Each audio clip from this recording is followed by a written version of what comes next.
bapak saya di pojok sampai saya datangi. Lupa, kamu kok enggak tiduran? Aduh, kepala perutku sakit. Kenapa? Aku bingung. Duh, bingung apa? Orang yang datang sini segini banyak itu makanannya enggak cukup. Malu aku. Perjamuan di kanan.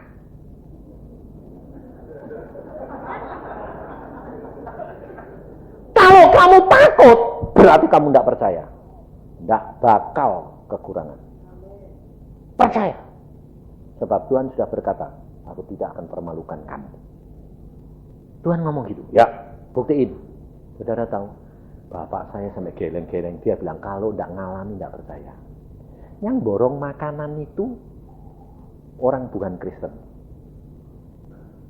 Saya sedia dan pesan dia 1000.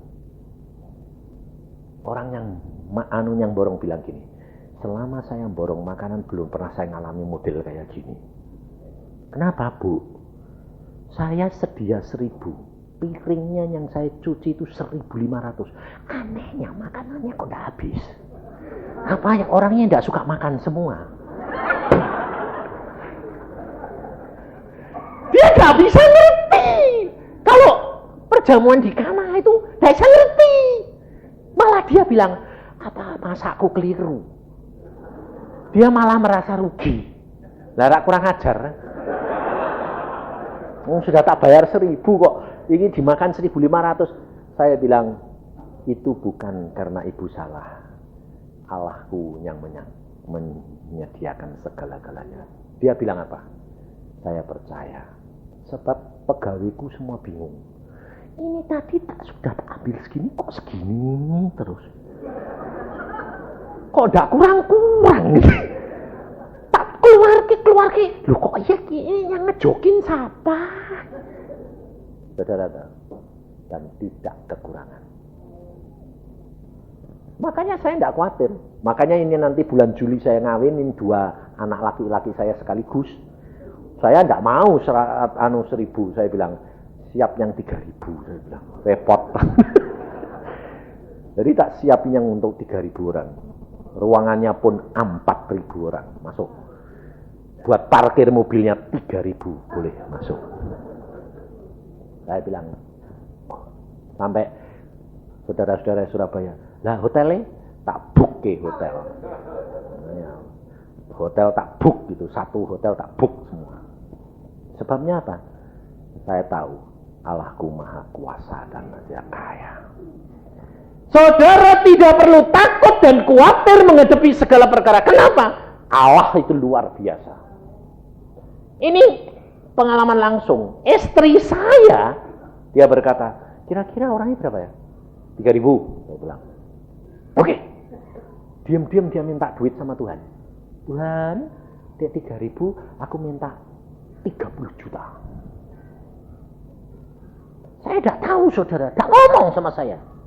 Sebab memang saya didik istri, anak-anak itu langsung sama bapakmu di surga. Jangan melalui aku. Kayak lapor aku ya, aku tidak isap apa. Ya toh? Anjir dia sacapnya sekaligus. Siapa sih sanggup aku minum? Pokoknya semua lapor Tuhan sendiri. Dia diam-diam. Tuhan, minta sacapnya. Seminggu kemudian saya bilang, loh, ada orang bilang, Pak, ini cek Pak. Saya diperintah Tuhan memberi Bapak. Saya lihat, sacap jitio. Wah, pikirku, puji Tuhan aku ganti mobil lah. Lah aku kan gak ngerti istriku ngomong apa. Aku bilang, Tuhan buat ganti mobil ya? Enggak. Buat aku? Enggak. Wah, enggak gitu tuh biasanya buat orang lain. Buat siapa? Nanti kamu tahu. Nah terus saya harus tanya siapa ini? Tanya istrimu. Saya sampai rumah saya bilang, yang kau itu minta apa toh? Buat Tuhan. Belum tak tujui. Kau minta apa? Ada apa? Ini loh. Ada orang ngasih duit kok 32 juta. Cash. Dia bilang, ya Tuhan itu sayang. Lu kamu punya maksud apa? Aku minta uang 30 juta buat mantu. Oh, pantesan. Ayo sekarang sembayang. Berapa yang kita harus beri perpuluhan? Balik, sembayang saya sama dia. Berapa Tuhan yang aku harus beri perpuluhan? Tuhan berkata, 5 juta. Istri saya bilang, 5 juta. Loh, kok lucu? Adik Sacam Jityo kan enggak. 32 juta kan enggak 5 juta tuh. Harusnya kan 3 juta 200. Tuhan bilang 5 juta. Saya ambil. Buat siapa Tuhan? Buat ini. Bagi. Lep. Hari itu bayar. Saya enggak tahu, saudara. Saya cuma nurut. 5 juta. Setelah saya sudah cari tempat semua, tak hitung. Butuh 50 juta. Aku bilang, lah 50 juta yang. Terus istri saya bilang, pantesan Tuhan tuh minta dulu 5 juta. Karena Tuhan tuh tahu butuhnya 50. Terus aku bilang, oh pantesan. Terus dia bilang, kamu siap-siap.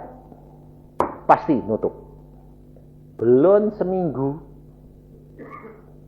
nutup 50 juta. Sampai saya bilang, waduh, Tuhan tuh sayang sama kamu. Kamu berapa punya?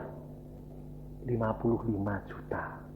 Ah iya, cepet toh tebe Tuhan. Ah iya. Beri, maka kamu akan diberi. Bayangin. Ngawin kesok Juli. Sekarang sudah cash. Tuhan mau utang?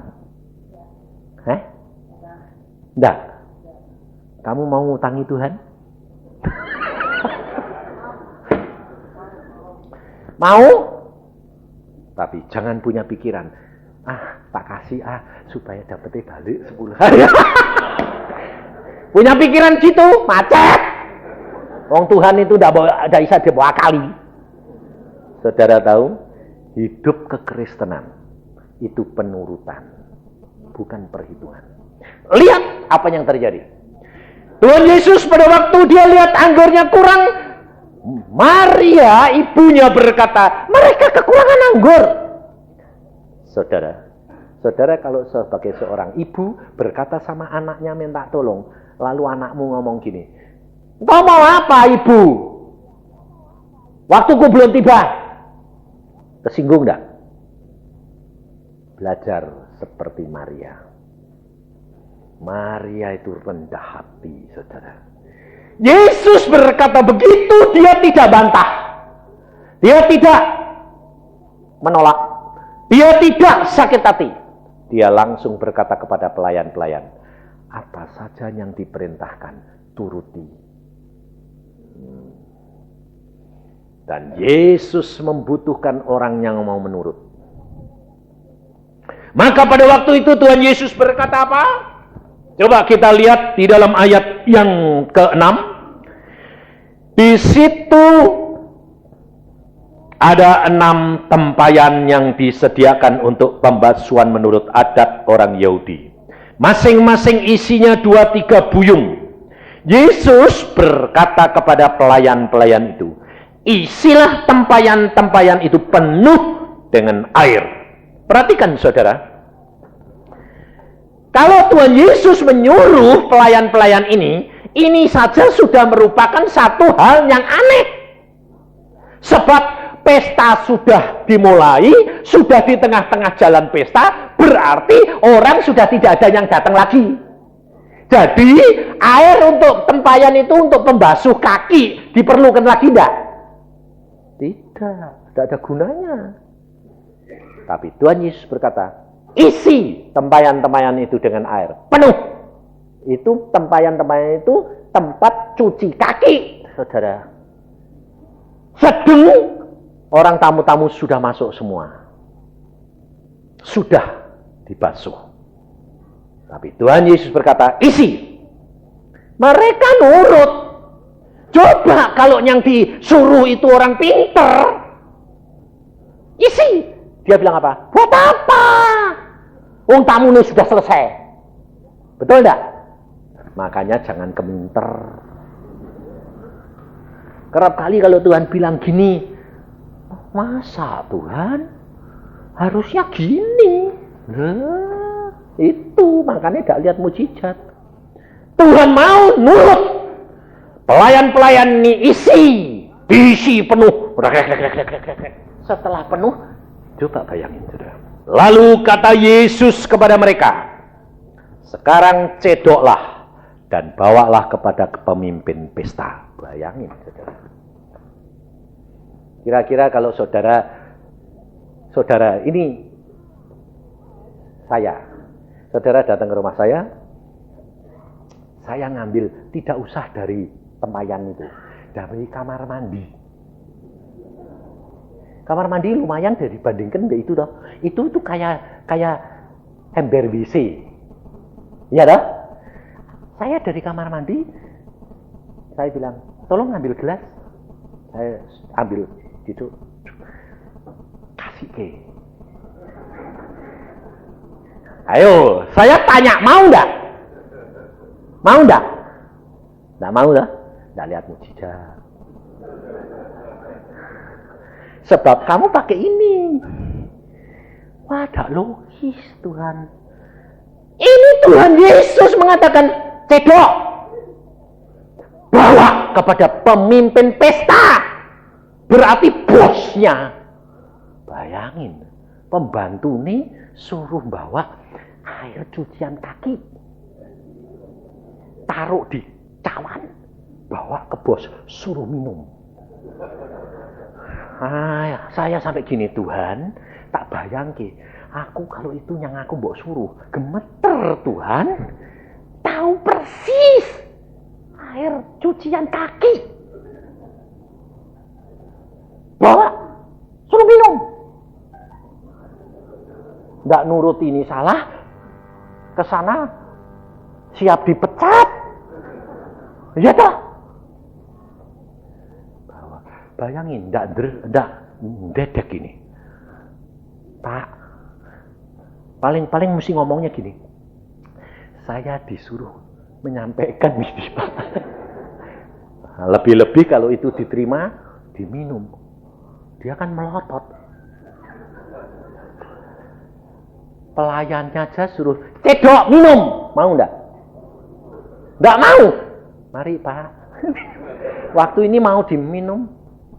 Bayangin rasanya kayak apa ini? Jantungnya kan copot. Malah habis diminum geleng-geleng. Bingung lihat ya. Pasti dia kepengen lihat di dalam cawannya. Wong air cucian kok geleng-geleng. Wah. Bayang. Itu Allah. Kalau Allah menyuruh saudara dan saya yang mungkin, itu bukan Allah. Saudara dan saya bisa. Tapi kalau saudara disuruh tidak mungkin, itu Allah. Tinggal sekarang kamu berani enggak? Enggak berani. Pasti enggak berani. Kalau engkau tidak belajar dari yang terkecil, kamu tidak akan berani yang terbesar. Tapi kalau engkau belajar, kamu tidak usah takut dan khawatir. Kenapa? Kamu sudah kenal Allahmu. Allahku itu luar biasa. Tidak pusing saya. Saya tidak pernah pusing. Sebab saya kenal dari Allah dari perkara kecil. Waktu saya suruh bangun ke rumah saya, uang 1 sen saya tidak punya, saudara. Tak punya, saudara. Tuhan cuma mengatakan, rumahmu mau roboh. Kamu naik ke atas. Waduh, dimakan rayap semuanya. Wah, Tuhan kok roboh, mau roboh. Tuhan berkata, panggil arsitek, bangun. 2 lantai. Hah? Loh Tuhan, 2 lantai. 2 lantai. Bawah buat persekutuan, atas buat rumah tinggalmu. Waduh. Langsung saya ya nurut, saya bilang yes, saya panggil anak Tuhan, tolong gambarin 2 lantai. Dia tanya, ini anak Tuhan yang bangun ini sekarang jadi besan saya. Saya enggak tahu. Pada waktu itu enggak tahu. Setelah sekarang saya bilang, oh ternyata kamu ini bangun rumah ini buat anakmu sendiri. Oh, aku enggak ngerti dulu kalau begini modelnya. Enggak tahu saudara. Setelah saya panggil, rencanakan. Pokoknya saya minta atas kamar 4. Kamu sembahyang, rencanakan sendiri. Desain sama dia. 75 juta. Oke. Kapan mau bangun? Padahal tidak punya duit. Nah, saya tinggal lapor sama bos kok. Terus dia bilang, kapan Pak Yusak mau? Secepatnya. Setelah saya bilang gitu, dia tanya, Pak Yusak punya uang berapa sekarang? Wah lah repot aku ini. Nah, tanyain gitu repot saya. Nah memang tidak ada. Saya bilang, saya juga diplomatis. Jangan lalu bilang, tidak punya. Jangan, salah. Saya diplomatis. Tahap pertama butuh berapa?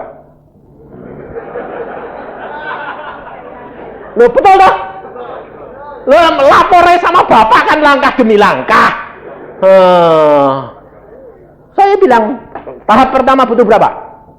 10 juta. Oke? Saya bilang, oke, tapi belum ada. Tak pikir, 10 juta cilik.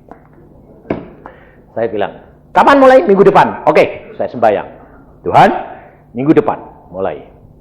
Tahap pertama 10 juta. Tuhan ngomongin, nak, kamu kan punya mobil. Aku bilang, memang aku punya mobil. Lah iya. Lah kok kamu tanya aku? Oh ngerti, aku maksudnya dia langsung ngerti. Oh mobilku tak suruh jual. Rela dah? Oh rela, enggak apa-apa. Saya punya mobil 2 kok. Jual 1 enggak apa-apa, enggak apa-apa. Biarin. Oke Tuhan. Langsung besok saya bawa ke showroom. Berapa? 42,5. Bayar cash. Langsung saya datang ke saudara seiman ini. Saya bilang, ini uang. Tahap pertama 42,5. Dia melotot. Dari mana Pak? Mobil.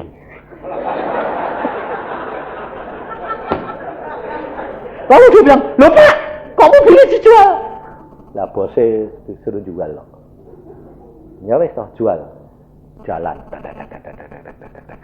Waktu semen tidak ada. Semen pas kosong tidak ada. Dia bilang gini, Pak, semen ini kosong, mau naik Pak. Kosong sama sekali, tidak ada Pak. Wah ini tidak bisa selesai Pak, 6 bulan. Wah mateng. Langsung saya khotbah di Cirebon, saya ngomong di tengah jalan gini, Tuhan, ini semennya tidak buat drop, macet ini, bangunan ini tidak bisa selesai Tuhan. Tapi aku percaya Allah sudah sediakan segala-galanya. Dia lebih tahu daripada aku. Habis itu saya khotbah di Cirebon, tidak nyinggung pembangunan. Sama sekali tidak. Selesai khotbah, ada satu orang nemuin saya. Pak Yusak, kamu ini ada apa sih Pak? Kenapa? Kok aku diperintah Tuhan suruh ngasih kamu semen 400 sak? Bayangin saudara, tidak tanggung-tanggung. 400 sak. Saya ini memang agen semen. Dan mulai besok semen semua tidak disalurkan karena harganya mau naik. Dan saya sudah menimbun sak gudang. Tapi Tuhan tadi ngomong, perlunya apa? Aku nyuruh kamu nimbun sak gudang. Buat apa? Temui hambaku. Dia bilang, kamu ngapain? Aku bangun rumah. Pantesan. Gak punya semen ya? Enggak, aku baru ngomong sama Tuhan.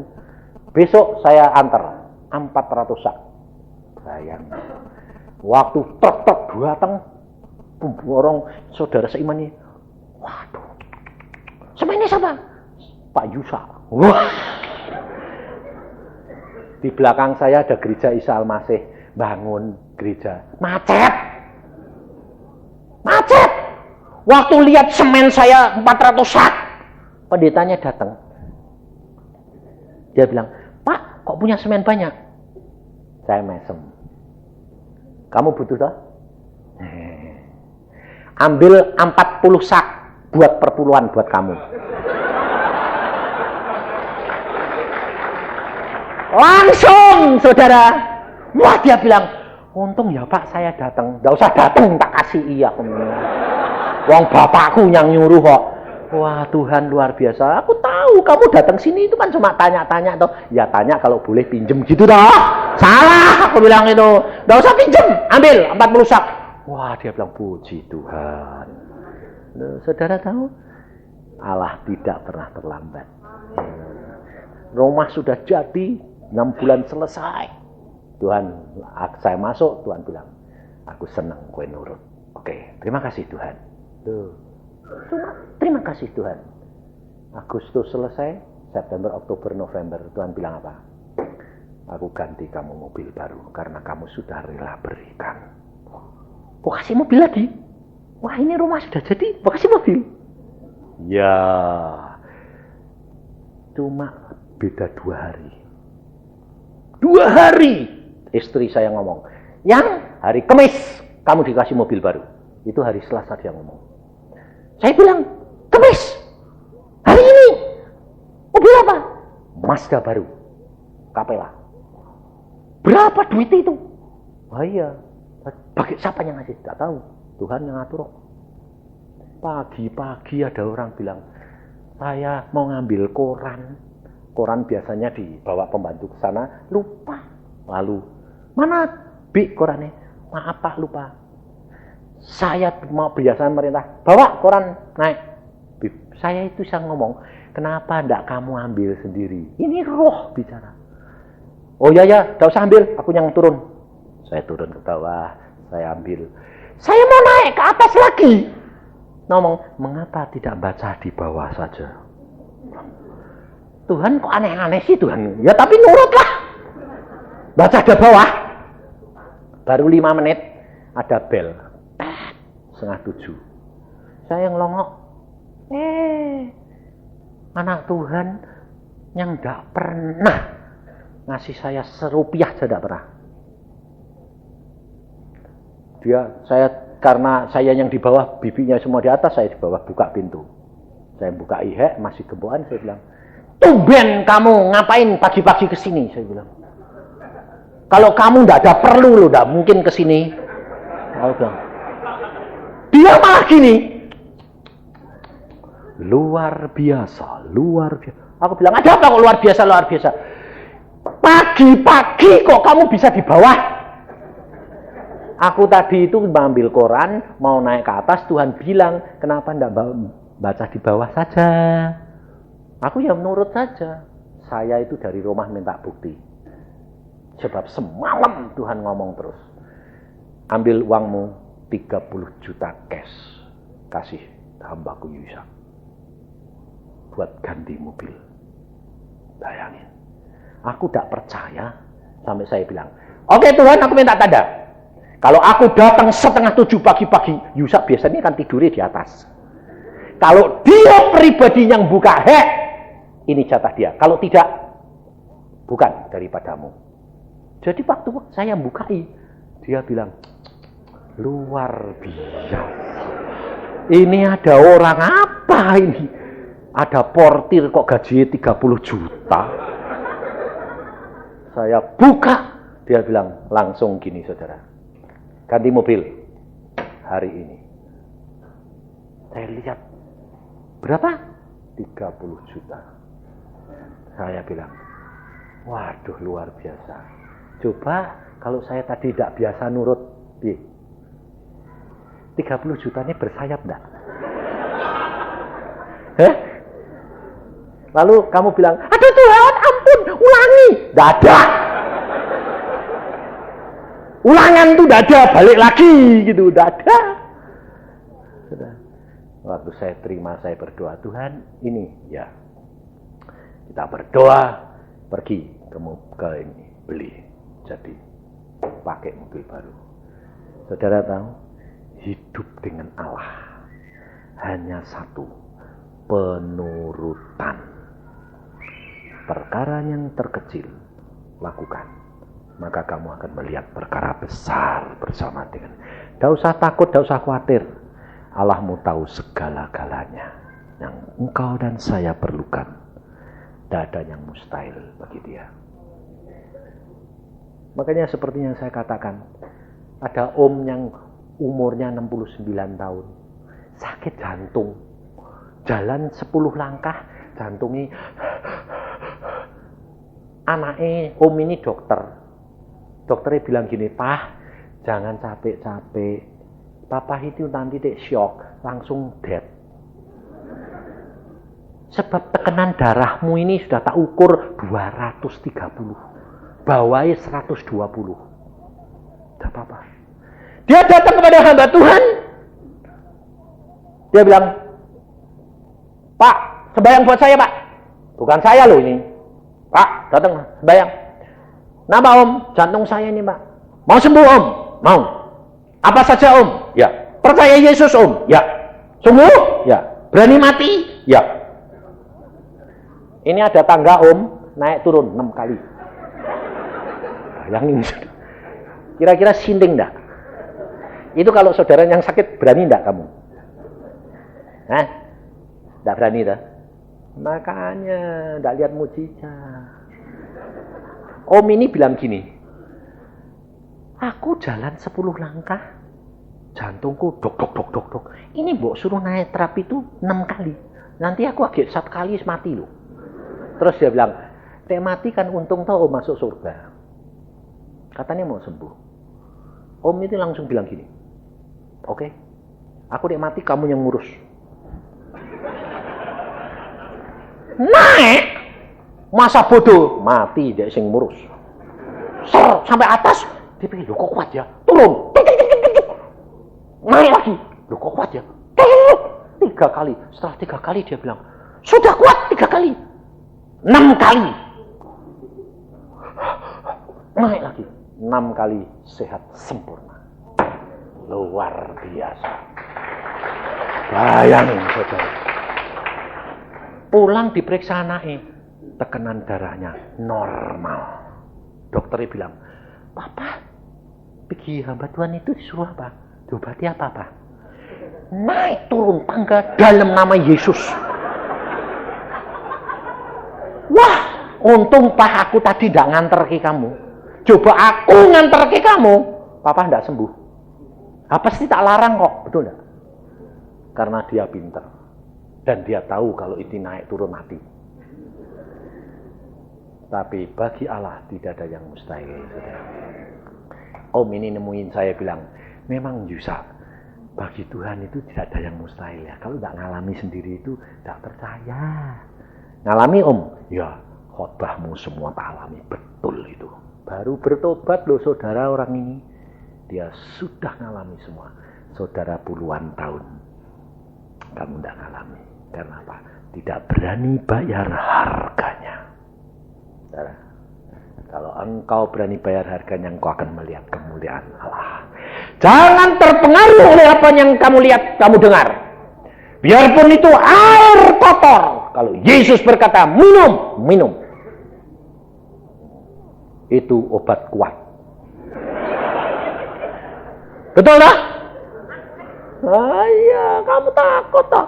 Kalau firman Tuhan berkata, makan firman Tuhan, makan. Pasti sembuh kamu. Tidak usah khawatir. Allah berkata, manusia hidup bukan dari roti, tapi dari firman. Yang penting kamu harus belajar peka terhadap pimpinan Roh Kudus. Maka engkau akan melihat kemuliaan Allah.